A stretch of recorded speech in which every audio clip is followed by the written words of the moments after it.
Thank you, Brenda. Thank you for reminding me I needed to get up, too. So. Well, good morning. I'm Dale Johannesmeyer, an elder here at Scots Kirk, and on behalf of the session and Pastor Jim Mitchell, I'd like to welcome everybody here in person and those who are attending this worship service virtually. We do have announcements in the bulletin that you should read after the worship service, but I do want to bring a couple things to attention here from the pulpit. Number one, next Sunday, we're going to have a Reformation Sunday, and the youth are helping to put that on, 4:30 Sunday afternoon. If I understand correctly, the hot dogs and brats and drinks will be provided, but we're encouraging everybody else to bring their favorite side. And so since I'm up front here, some of my favorite sides are sauerkraut, red cabbage. It is October, right? And Luther's German, so, but bring your favorite side, attend. The youth are putting this on, support the youth. That's 4:30 next Sunday afternoon. And also, a little later on, something to keep in mind, November 17th, right after worship service, we're going to have a Thanksgiving potluck. There's a sign-up sheet back in the bulletin board right beside the kitchen. One other thing. How many people know we have a website?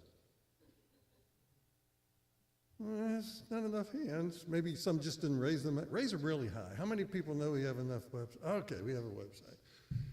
On that website, there's a drop-down menu at the top. Get involved. And underneath that, there's something you can select called ministry teams. And those ministry teams are very important. With being a Presbyterian form of government, we have our formal committees and teams. The lowest court of the denomination is the session. Our diaconate is made up of ordained deacons. We have women's ministries. But in order to have a way for everybody to exercise their spiritual gifts within the church and to do the work of the church, we have ministry teams. And those ministry teams do a lot of work in this church, like next Sunday, the Thanksgiving potluck, and so forth, evangelism and outreach, the worship ministry team, the missions ministry team that brings missionaries here. There's a discipleship ministry team that takes care of our Sunday school and teaching. They do the up and down lifting within the church. And I encourage all of you, if you're not, to look at your spiritual gifts and let the fruit of the Spirit from those spiritual gifts be used on those ministry teams. So go to that website, go to that drop-down menu, and look at the ministry teams. And if you have a question or want to join, let any elder know, and we'll tell you how to do that. So please think about doing that. So now, before we go to worship our awesome God, we need to prepare our hearts and minds to do that. So I'd encourage you to read the verses printed in your bulletin from Ephesians chapter 1, verses 11 through 14.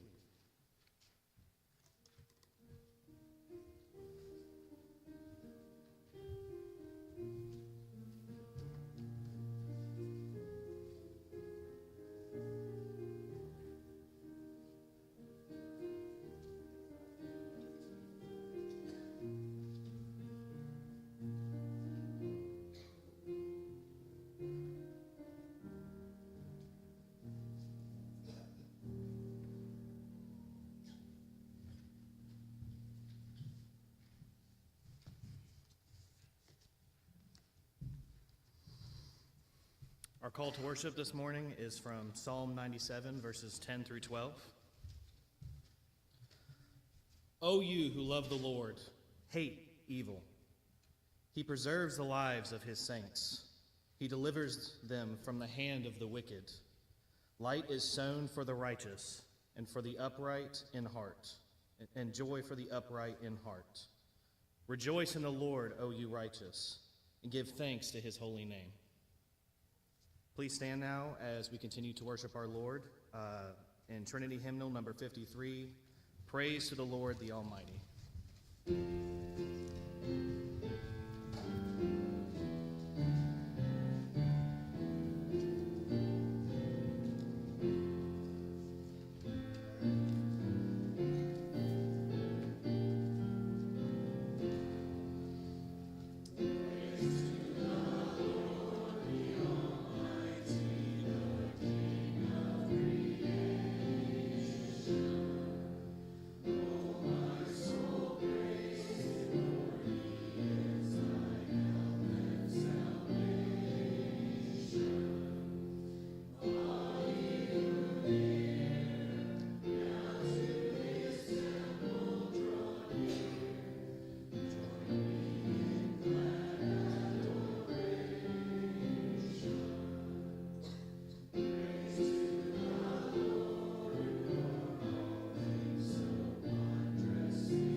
heads in prayer.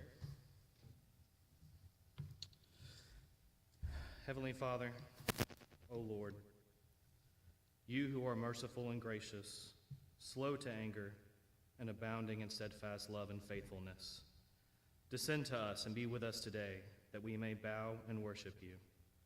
We pray this in the name of your Son, in the name of Jesus, who taught his disciples to pray.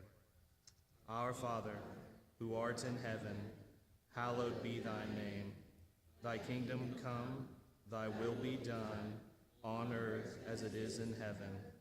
Give us this day our daily bread, and forgive us our debts as we forgive our debtors. And lead us not into temptation, but deliver us from evil. For thine is the kingdom, and the power, and the glory forever. Amen. Please be seated.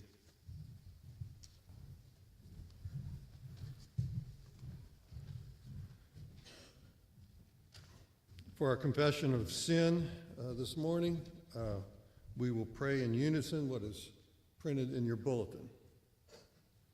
Eternal God, in whom we live and move and have our being, whose face is hidden from us by our sins, in whose mercy we forget in the blindness of our hearts.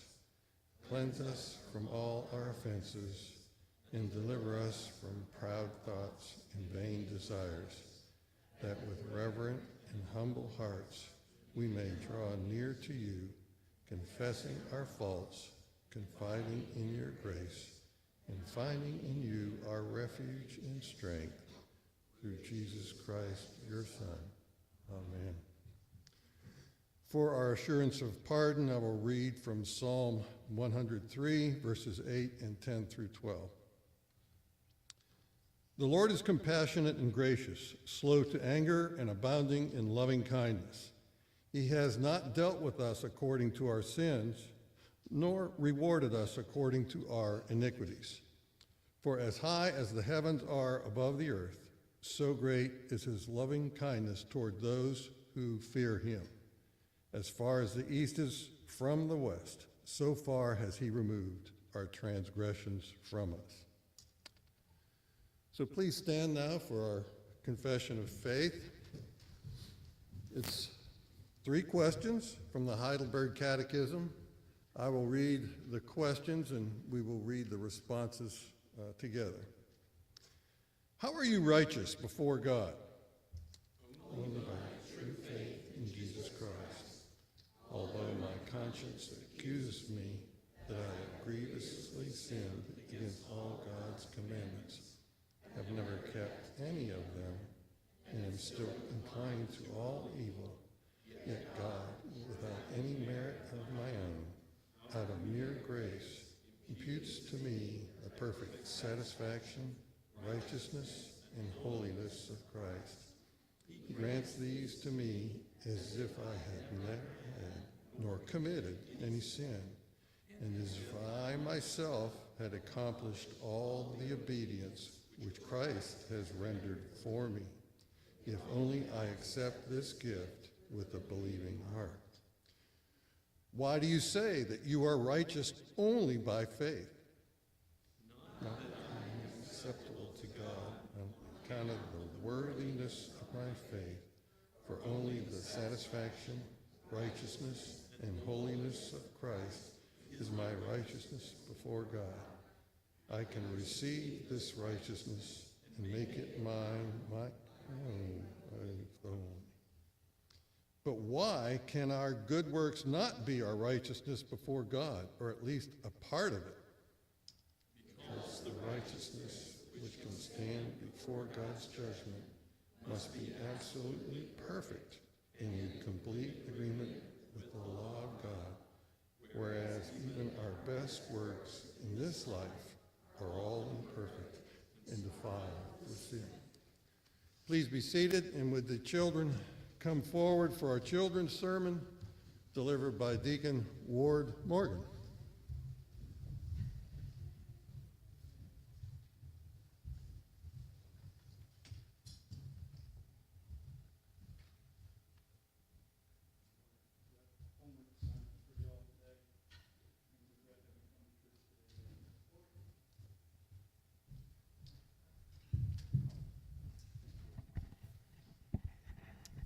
Good morning.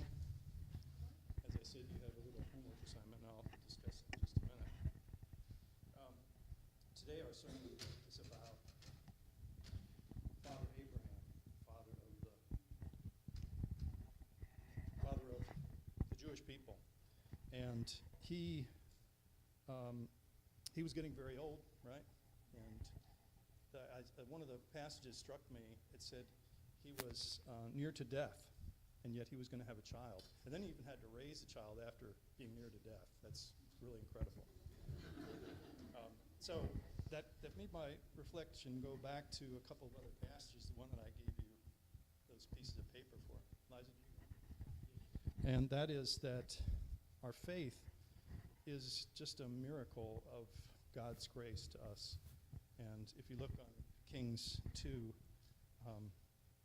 the leader, the king was just struck. He read the Bible, found the Bible. He unburied the Bible, and then he read it. He was just dumbstruck by what it said. He felt ashamed that he hadn't done what God wanted him to do. Yes, sir. The Bible? Yeah, absolutely. Like God's journal to us, huh? Yeah, that's true. And the other passage is from Acts, where Peter was in the synagogue and he was preaching to the people, and they had a very similar reaction. They were struck by their sin and by the need for their repentance. And I think that's what we need to think about today, especially given the message that we're getting. And so read those and maybe study them with your family and reflect on them too today. Okay? Thank you. Heavenly Father, thank you for this time together as your people. Help us to move as you want us to move, to do the things that you want us to do, to think the things, and to have an attitude that matches all of that. And we thank you in the name of Jesus Christ. Amen.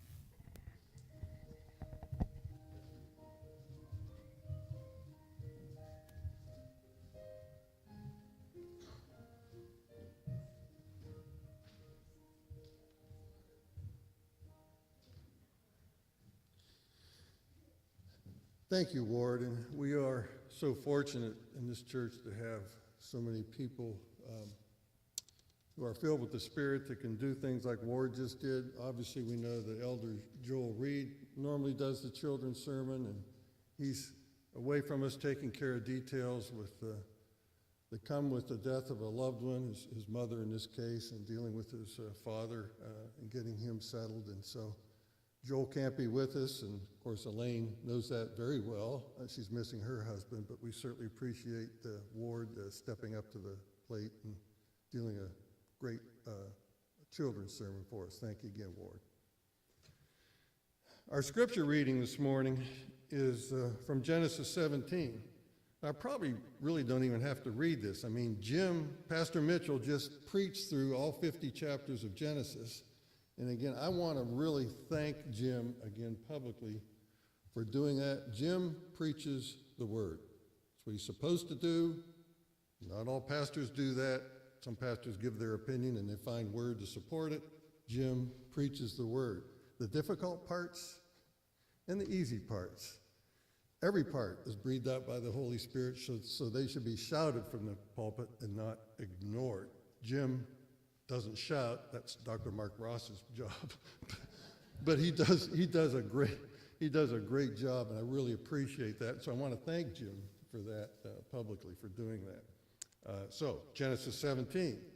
And of course we know, because Jim made it indelible on our minds, that chapter 17 is about Abraham and the covenant of circumcision and God's promise to him, Father Abraham. Hear the word of God. When Abram was 99 years old, the Lord appeared to Abram and said to him, I am God Almighty. Walk before me and be blameless, that I may make my covenant between me and you and may multiply you greatly. Then Abram fell on his face, and God said to him, Behold, my covenant is with you, and you shall be the father of a multitude of nations. No longer shall your name be called Abram, But your name shall be Abraham, for I have made you the father of a multitude of nations. I will make you exceedingly fruitful, and I will make you into nations, and kings shall come from you. And I will establish my covenant between me and you and your offspring after you throughout their generations for an everlasting covenant, to be God to you and to your offspring after you. And I will give to you and to your offspring after you the land of your sojournings, all the land of Canaan for an everlasting possession, and I will be their God. And God said to Abraham, as for you, you shall keep my covenant, you and your offspring after you, throughout their generations. This is my covenant, which you shall keep between me and you and your offspring after you. Every male among you shall be circumcised. You shall be circumcised in the flesh of your foreskin, and it shall be a sign of the covenant between me and you. He who is 8 days old among you shall be circumcised. Every male throughout your generations, whether born in your house or bought with your money from any foreigner who is not of your offspring, both he who is born in your house and he who is bought with your money shall surely be circumcised. So my covenant be in your flesh, an everlasting covenant. Any uncircumcised male who is not circumcised in the flesh of his foreskin shall be cut off from his people. He has broken my covenant. And God said to Abraham, as for Sarai, your wife, you shall not call her name Sarai, but Sarah shall be her name. I will bless her, and moreover, I will give you a son by her. I will bless her, and she shall become nations. Kings of people shall come from her. Then Abraham fell on his face and laughed, and said to himself, shall a child be born to a man who is 100 years old? Shall Sarah, who is 90 years old, bear a child? And Abraham said to God, oh, that Ishmael might live before you. God said, no, but Sarah your wife shall bear you a son, and you shall call his name Isaac. I will establish my covenant with him as an everlasting covenant for his offspring after him. As for Ishmael, I have heard you. Behold, I have blessed him and will make him fruitful and multiply him greatly. He shall father 12 princes, and I will make him into a great nation. But I will establish my covenant with Isaac, whom Sarah shall bear to you at this time next year. When he had finished talking with him, God went up from Abraham. Then Abraham took Ishmael his son, and all those born in his house or bought with his money, every male among the men of Abraham's house, and he circumcised the flesh of their foreskins that very day, as God had said to him. Abraham was 99 years old when he was circumcised in the flesh of his foreskin. And Ishmael, his son, was 13 years old when he was circumcised in the flesh of his foreskin. That very day, Abraham and his son Ishmael were circumcised. And all the men of his house, those born in the house and those bought with money from a foreigner, were circumcised with him. The grass withers, the flower fades, but the word of our God will live forever. Amen.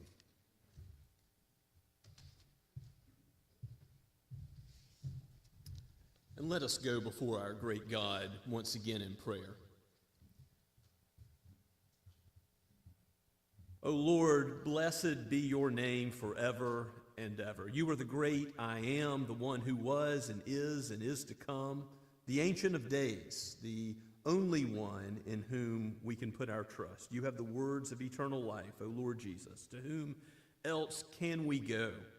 You are the one mediator between God and man. You have made the way by your own perfect work, your life and death, so that we might be counted righteous and so that we might receive the down payment of your Holy Spirit for a future inheritance we have with you in your presence, O triune God, Father, Son, and Holy Spirit. We look forward to the light of your presence where the blessed vision will be ours. We will see you no longer through a glass darkly, but we will see you as you really are in the light of your glory. You are holy, and we are sinful, and so we come not in any merit or goodness that is within us, but we come in the name of the Lord Jesus Christ to worship you. May we worship in spirit and in truth, and sanctify your people by that truth, we pray, O Lord. bless with a new heart, a regeneration of the soul, any who have not yet trusted in Christ. May your word do its work by your Spirit. May it be a two-edged sword that pierces us, that knows our own struggles, as you have created us to know your law through creation, through our conscience, and through your word.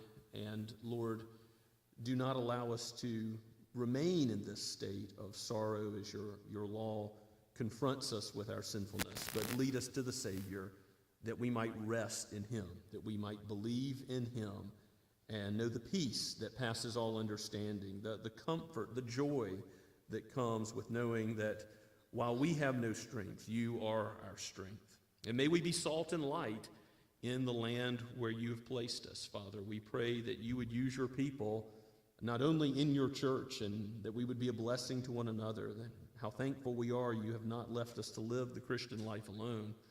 But also, Lord, we pray that you would have us be a blessing to the community, to our neighbors. May we overflow with hospitality and joy as we reach out to those that are still walking in darkness. May they see the light of the world of the Lord Jesus as we interact with them with deeds of love and mercy. Lord, bless our deacons particularly as they are about the work of mercy ministry, both within the church and outside.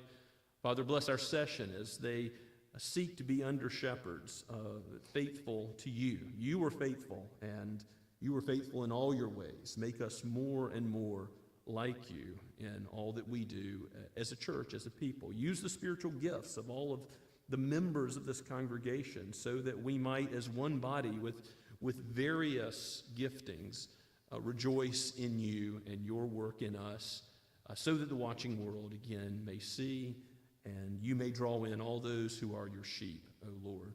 We do pray for those who have any material concerns. Father, we know due to sin that there are many sorrows and trials in this life. We do pray for those who mourn, that they may be comforted with the good news of the gospel. We pray for Elder Joel Reed as he is traveling and has traveled and will return to us. Bless his time with family, with his father Clyde. Give him healing. We pray for those who are caretakers of any family members. This is difficult work, and we pray that you would give sustaining grace to them. Lord, we pray for those who are looking for employment, new employment, or further employment, and we ask your blessing upon them. We pray for those who have emotional anxiety, worries, cares. Lord, grant peace, even as we know that there are certain things we may act to change, but many things we are not in control of. But your sovereign hand is sovereignly working out your purposes for the good of your people and your own glory. So remind us of that, so that each day may take care of itself, and we would not fret over what we shall eat or what we shall drink or what we shall wear. All of these things are provided by you faithfully. You give us our daily bread, and you have given us the kingdom. You have given us all things in Christ. So help us to seek first him, his righteousness, his kingdom, and not be distracted by material concerns that are ultimately fading away. For no thief can take, or no moth or rust can destroy what we have in the Lord Jesus Christ. And how thankful we are for that nothing can separate us from his love. Be with Fred and Donna Legere, as Fred has been diagnosed with chronic myeloid leukemia, and there's a biopsy to be taken tomorrow. Lord, uphold him by your strong right hand, as we thank you for the timely diagnosis and that there is much that can be done. We thank you, Father, that you have sustained him in body and how he's feeling. We pray that you would preserve him from adverse side effects of the drugs which are able to help.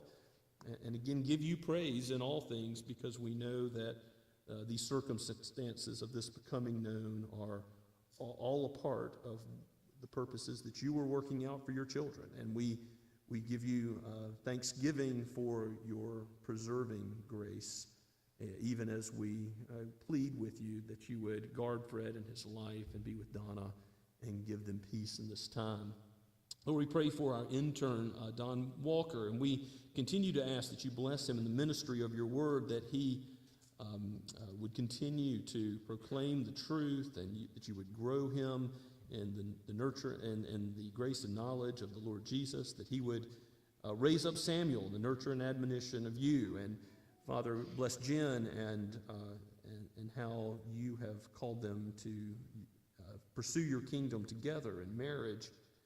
Lord, we particularly pray for Don that his seizures would be no more, if it is your will, or that you would cause them not to, that you would mitigate their effect on his mental and physical status. We give you thanks for the preservation that you have granted him, and continue to ask it. Lord, we pray for the ministry of all those who preach the truth in Somerville. We thank you for so many Bible-believing churches in the Tri-County area. We pray for our brothers and sisters at Shem Creek particularly, and we pray for those who are considering becoming Associate Reformed Presbyterians and joining our denomination in this area.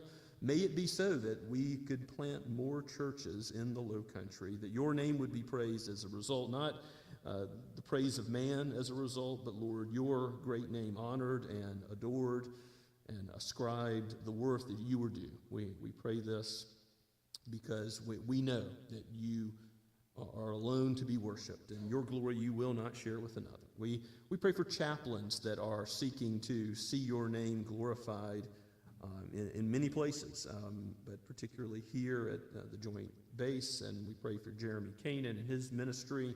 We pray for the Canaan family. Lord, sustain them and give them grace. Give Jeremy grace as he seeks to counsel in many difficult situations.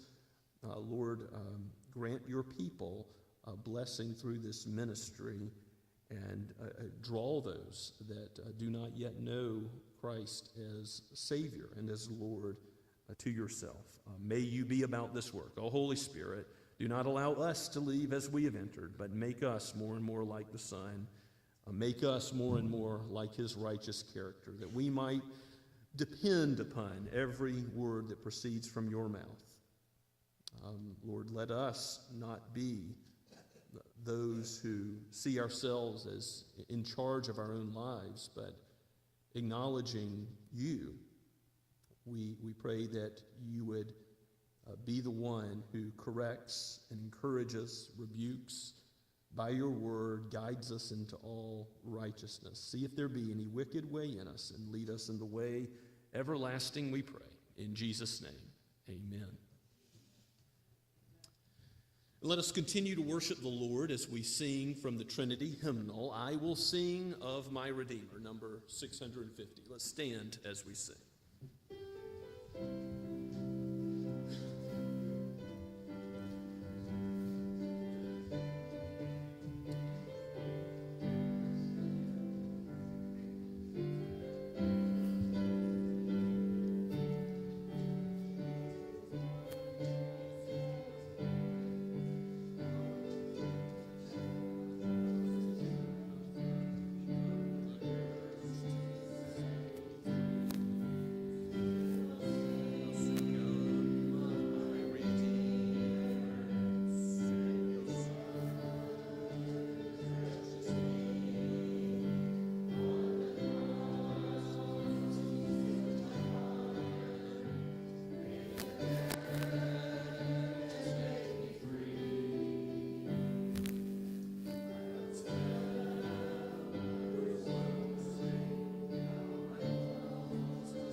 Let's pray together.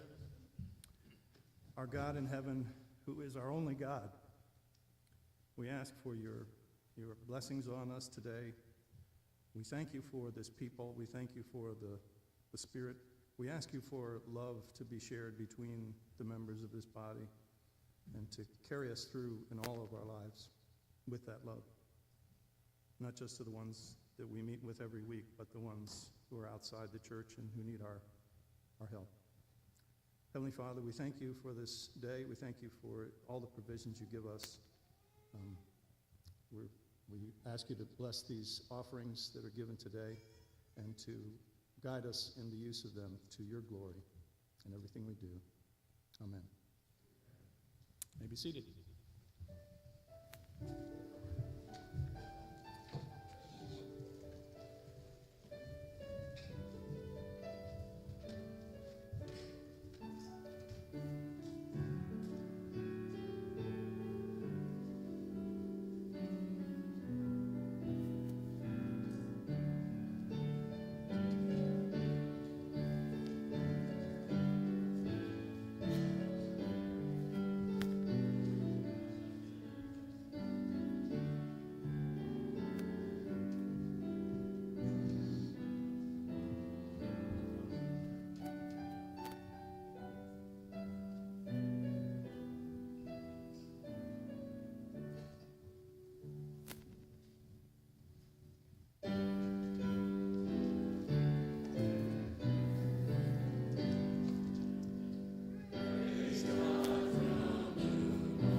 Please turn with me in your copy of God's Word to Romans chapter 4. We're starting at verse 13 in our exposition of the book of Romans this morning and going to the end of the chapter.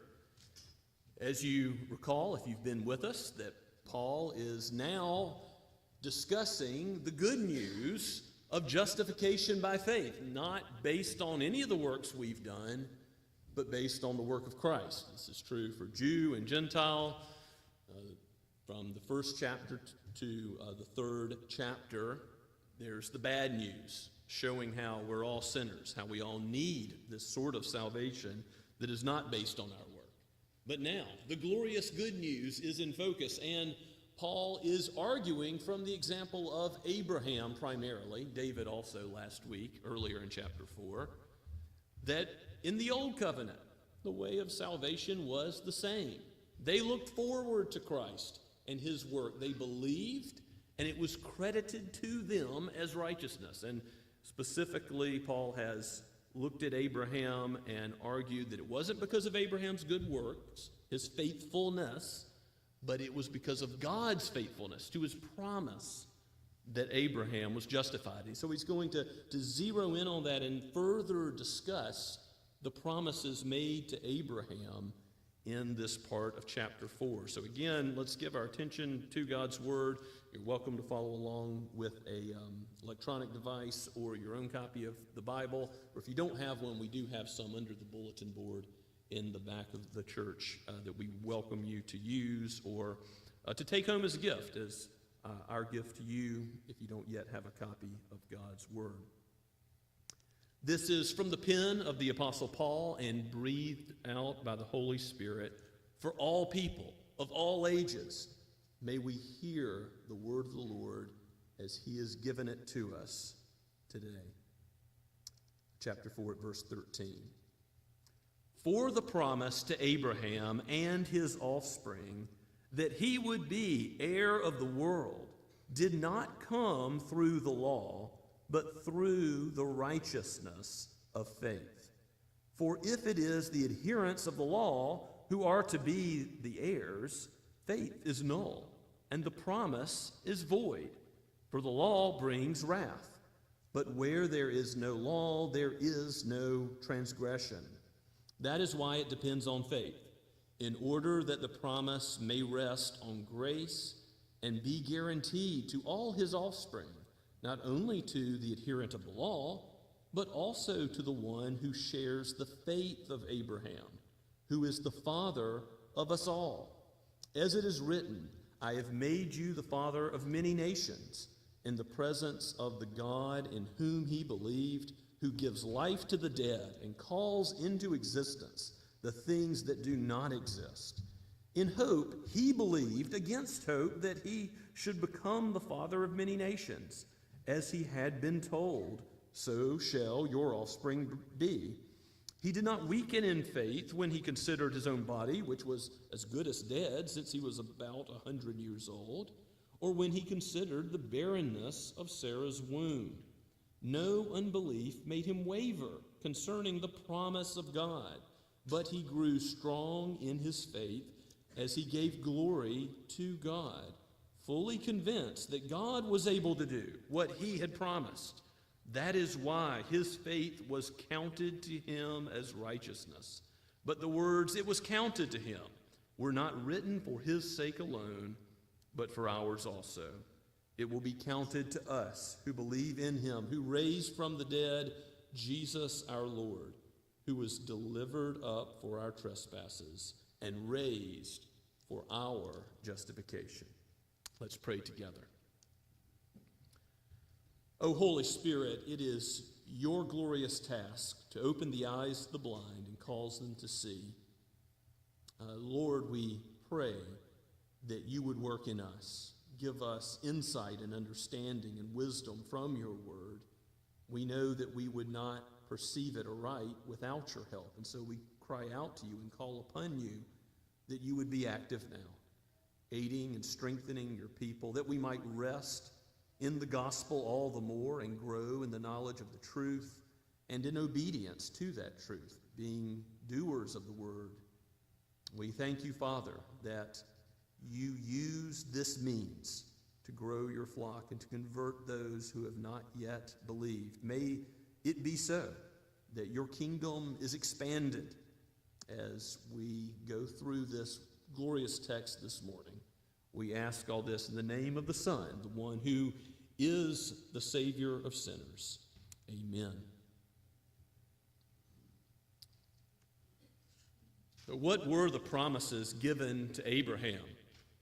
We read some of them this morning in Genesis chapter 17.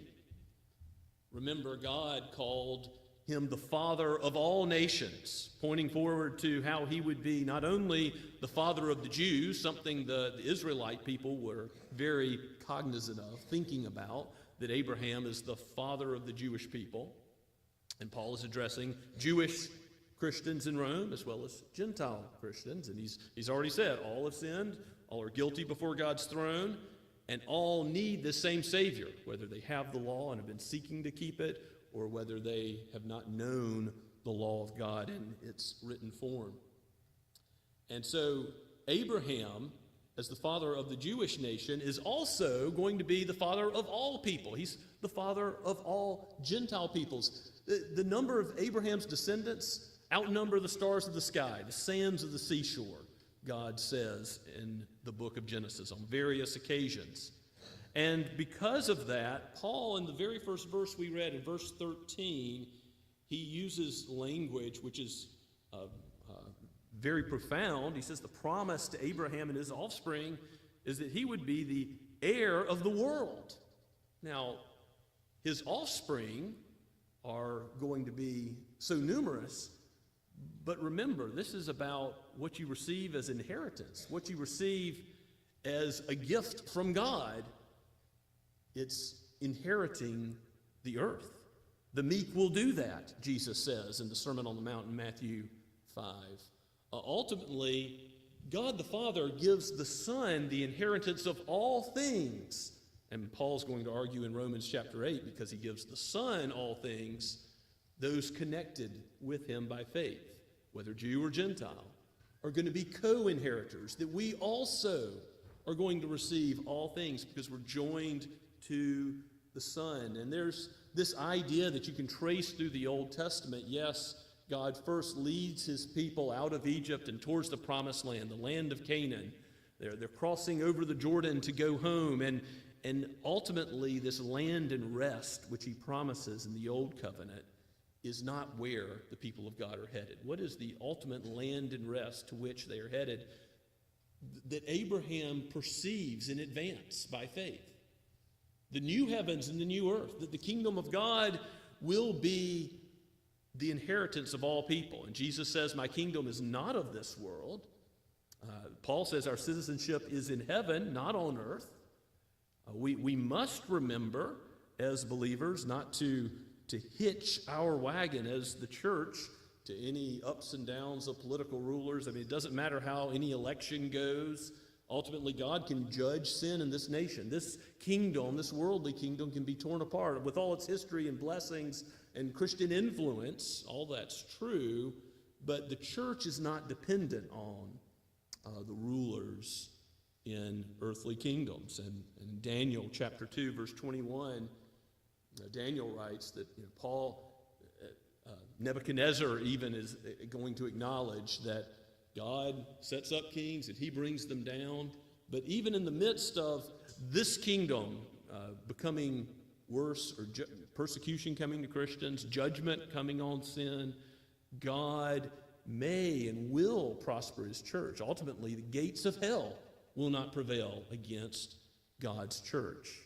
And so the kingdom we have inherited is called an everlasting kingdom, a kingdom that cannot be shaken. The book of Hebrews calls it. What we have as Christians should remind us that really we're ultimately elect exiles living in a foreign land. That's the language of 1 Peter, that this is not our home. Yes, we have a citizenship here. We have a responsibility to be salt and light, and that includes many different things.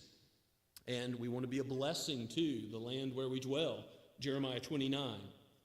We want to be a blessing to the city in which we live in concrete ways. And yet, our ultimate citizenship is in heaven. We must remember that we belong to the Lord, and like Abraham, look forward with the author and finisher of our faith, the Lord Jesus being the focus, looking for a kingdom, seeking first the king of the kingdom and his righteousness, knowing that all the other things, the material things that we need in this world, will be added to us. Matthew 6:33. Again, Jesus says, seek first the kingdom and its righteousness, and all these other things will be added to you. So, in citing Abraham as the one who has promised the world, the Apostle Paul is already thinking about how Jews and Gentiles have been promised the world in Christ. And he's going to seek to show us that the inheritance of Abraham is our inheritance. And for Abraham, it was a gift of grace received. The promise was received by belief, faith, trust in God's word. And for us, it's the same way. This wasn't just written for Abraham, he says, but also for us. Look again at verse 14. Abraham is the heir of the world, and that's not through law, but through faith, he says in verse 13. In verse 14, if it's the adherents of the law who are to be the heirs, that is, if Jews could do good enough by the law of God, of course, there's that hypothetical, if you can perfectly follow the law of God in thought, word, and deed, in all that you do, and leaving nothing undone that you ought to do, you would receive the inheritance that Jesus receives rightly, because he has a faithfulness to the law. But the Jews who fall short of that, as Paul's already argued extensively in Romans chapter 2, they're not going to receive the world as their inheritance, the future promised land of the new heavens and new earth. They're not going to receive that based on works of the law, works of righteousness. No.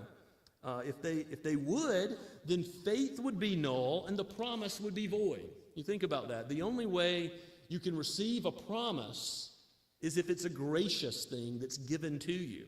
And the only way you can trust in that, understand that promise, is believe God's word, and that's faith, that's trust. There's nothing you can do to call upon God to carry it out.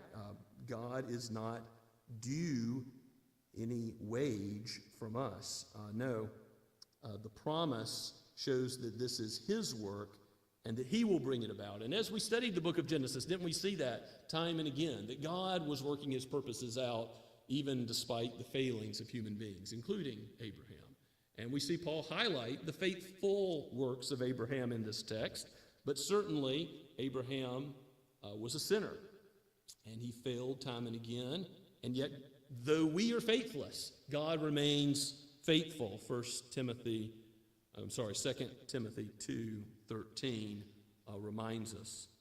And in this text, as Paul is showing how Abraham was justified by faith, David was justified by faith, he wants us to know the law only brings wrath. Verse 15 says that. The law shows us our sin and drives us to Christ. Also in Galatians chapter 3, Paul makes the same point to the church in Galatia. Now, if you had no law, you would have no transgression. But what has Paul already shown? That all of humanity from creation has the law of God. We all see that God exists and what he's like, that he's holy and we're not. Romans chapter 1, verses 18 through 20. And we have the law written on our heart. Our consciences bear witness against us that we fall far short of God's glory. Not just a little bit short, but far short. And in addition to that, if we have the privilege of the light of God's word, all the more do we know that the law ought to drive us to Christ the Savior and say, Lord, I have nothing good in me to offer. I cannot, with my works, require anything of you. Instead, I am at your mercy. You have given a promise that I can receive by faith, the instrument of trust. It's a graciously given promise, and it's ultimately on the basis of the work of the Messiah. It's not on David's work or Abraham's work, not their good works or their bad works. Remember, they trusted, earlier in chapter 4 we looked at this, they trusted not in good deeds or bad deeds that they had done, but they were counted righteous based on the work of Christ, the life that Christ lived. His perfect law-keeping, his perfect glorifying of the Father in everything and doing his Father's will, and his atoning death. He is the Lamb of God slain from the foundation of the world for sinners. He is the one who ultimately was delivered up for our trespasses and raised for our justification. Verse 25 says, substitutionary language. He, like Isaiah 53, was wounded for our transgression. He was pierced for our iniquities. It was this sort of substitution, our sin given to Christ, and then if he is raised up in resurrection, what does it show? That the Father accepted his sacrifice and that justification, our works meet a standard, but our own works don't meet that standard. Only the work of Christ, his perfect life, meets the standard of God's law. And so our justification, our meeting of the standard, only comes on the basis of Christ's work. It comes by faith, trusting in the promise, by grace, and on the basis of Christ. These are all solas of the Reformation. You may recall that it's grace alone, faith alone, Christ alone that is in view when we're thinking about how we're justified before God. And that's what the Reformers taught, rightly so. It comes right from Scripture. And Romans chapters 3 through 5 center on these glorious truths. As you look at verse 16, the promise depending on faith, resting on grace, to be guaranteed to the offspring. And it doesn't rest on our works. We may fail, but God will make it come about because it depends on him. He is faithful, and he will work his purposes out. He sent his son into the world to work this purpose out. That the promise made to Abraham, that it was always by grace you were saved. It was never the blood of bulls and goats that took away sin, but the sacrificial system, the different administrations of the covenant from Adam to Noah to Abraham to Moses to David throughout the Old Testament and into the New. They look forward to the Messiah, and we look back. It was always looking to Christ. And so, because of that, it always depended on the same gracious promise of God. And now we know more than ever, because we know about the life, death, and resurrection of God, of Lord Jesus. And God says in 1 Corinthians chapter 15 that this is of first importance when Paul is describing the gospel. What is the gospel about? The life, death, and resurrection of Jesus. And of course, it happened in space-time history. It's not just theoretical. Many witnesses saw him, and his body, being a new glorified body, is the first fruits for the sort of body we will have. Those of us who believe in Jesus, we will have in that new heavens and new earth, eternal inheritance that is to come for all believers. We will have a new body like his, no longer subject to sin, no longer subject to decay, sickness, and difficulty, hunger pains. This will be a glorious existence which we can only begin to imagine. And of course, the greatest thing is we will see the Lord in the light of his presence and his glory, and we will behold him and worship him with the angels night and day. We will know communion with God, just as Adam did in the garden, walked with God in the cool of the day. We will know what it is like to be in perfect, unbroken communion with God in that glory to come. All this is promised to Abraham, and it's promised to us. This making him the father of many nations, as is repeated by Paul and repeated in Genesis, it is highlighting the power of God. And you see that if you look at verses 17 and 18.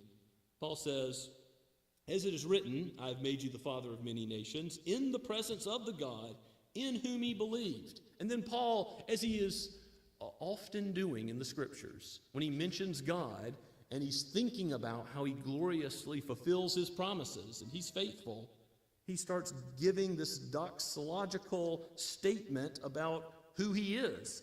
In the presence of God in whom he believed, who gives life to the dead and calls into existence the things that do not exist. How powerful is God? He spoke and it became. He said, let there be light, and there was light. It's this God who can say, Lazarus, come out of the tomb, and he comes out in power and glory to the Lord Jesus. And this same God is the one who in the church today, with the power of his word, this is what God has ordained to do the work of converting sinners.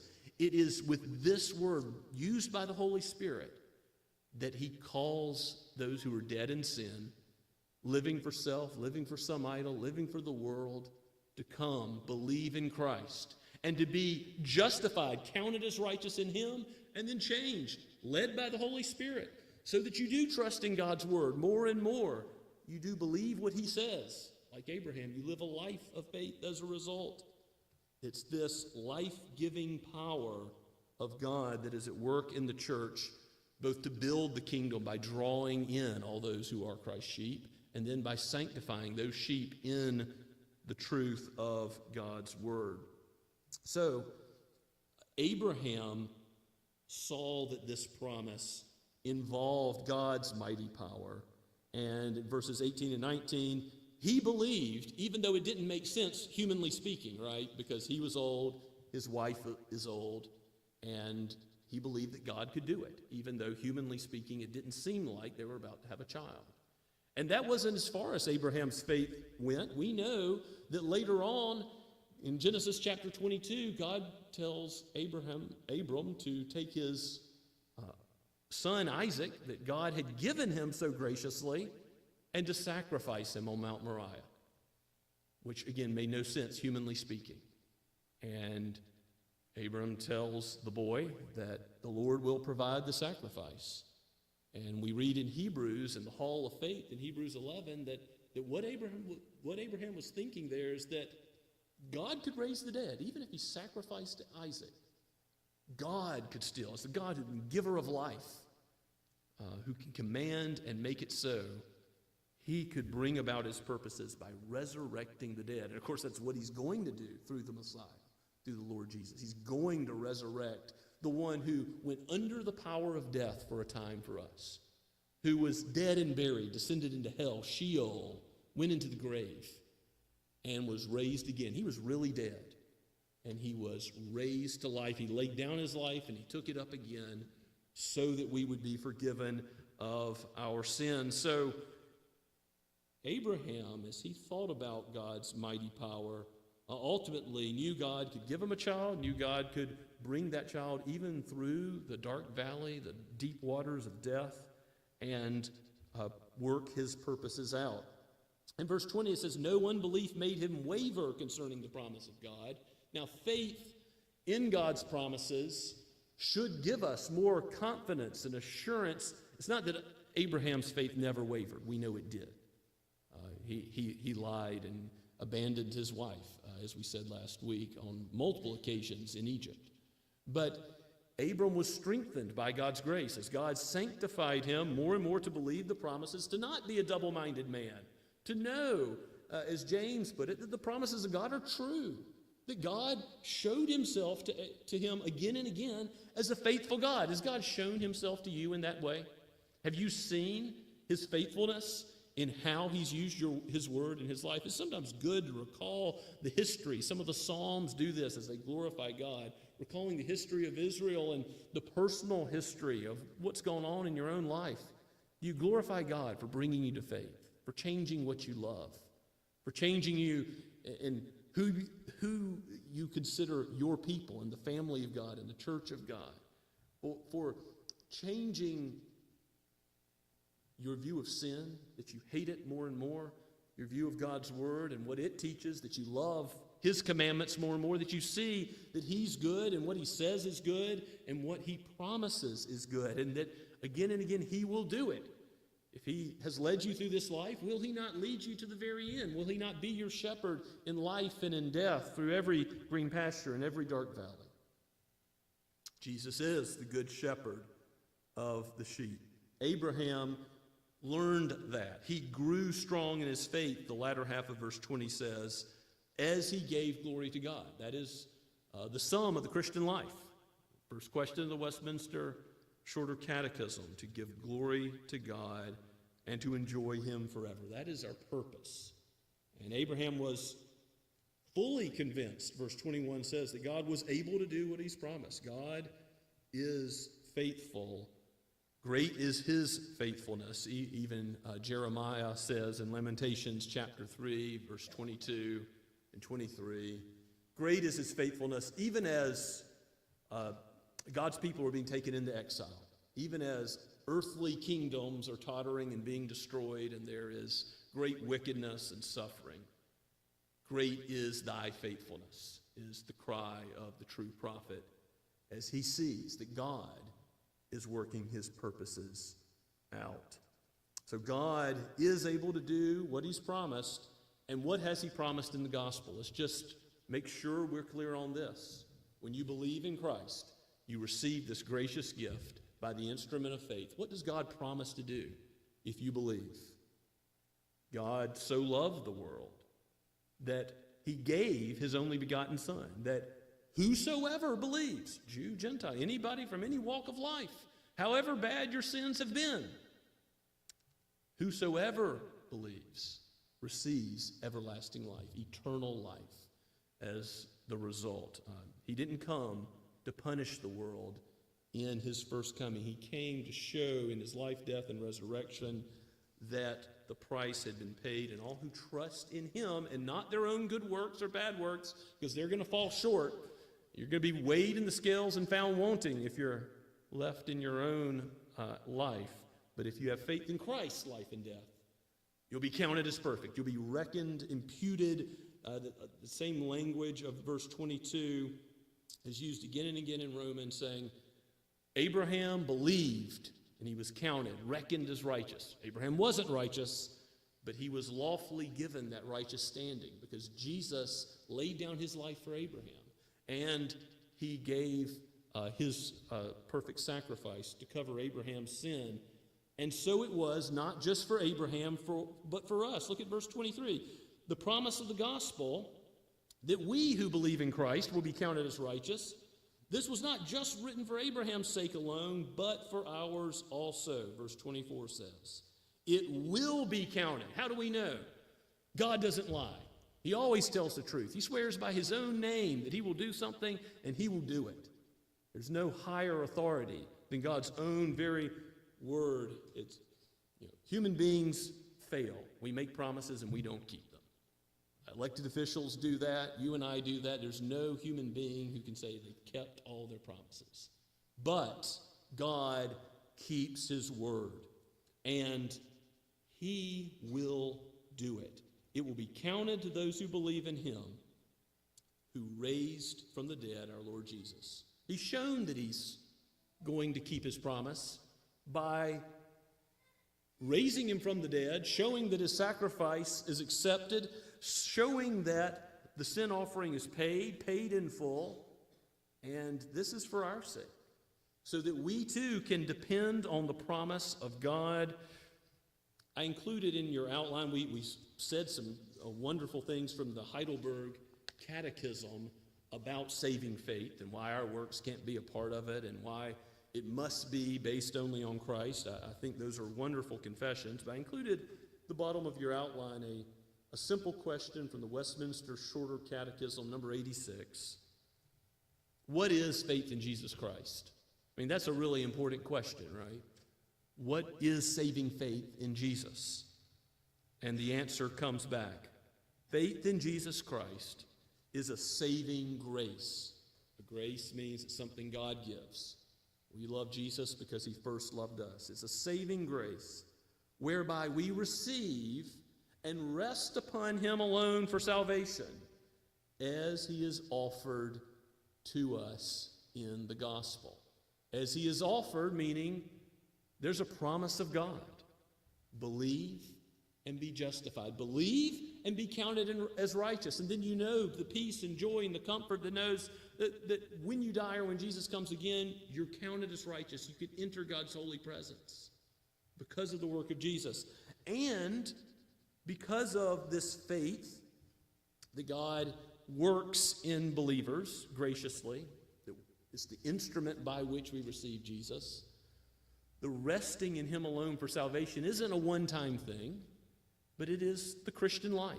This is what God calls us to rest and trust in his word, the implanted word, which is able to save your souls, as James says. To whom else can we go?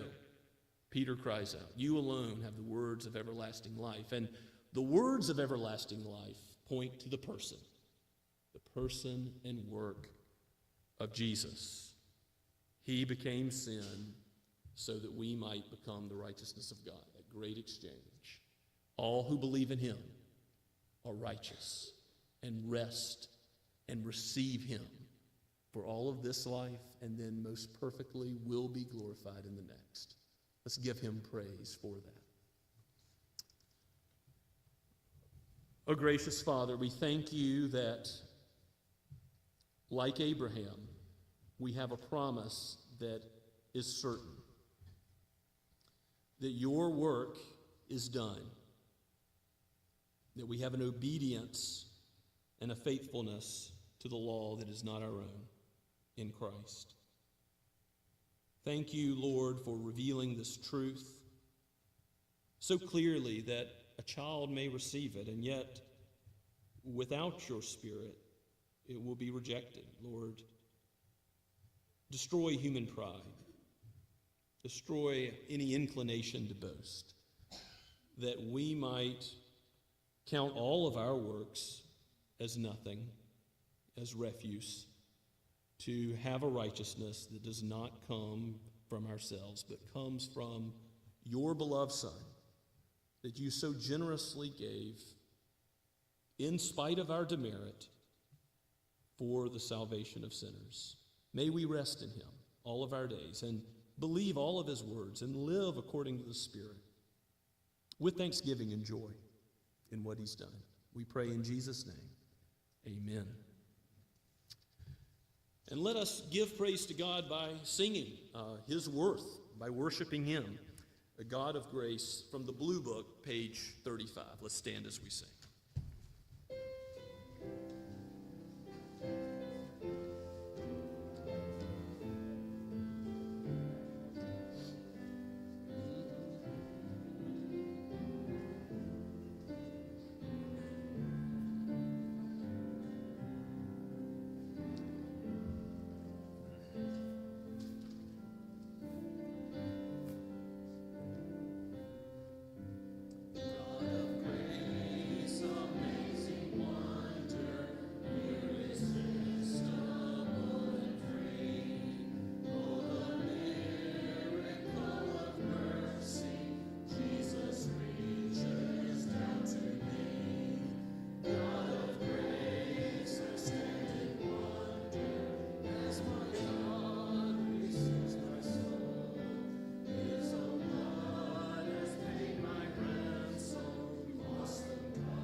believers, as you journey home, receive the blessing of God, that you would be sustained all of your days in the grace of the Lord Jesus Christ. The grace of the Lord Jesus Christ and the love of God and the fellowship of the Holy Spirit be with you all. Amen and amen.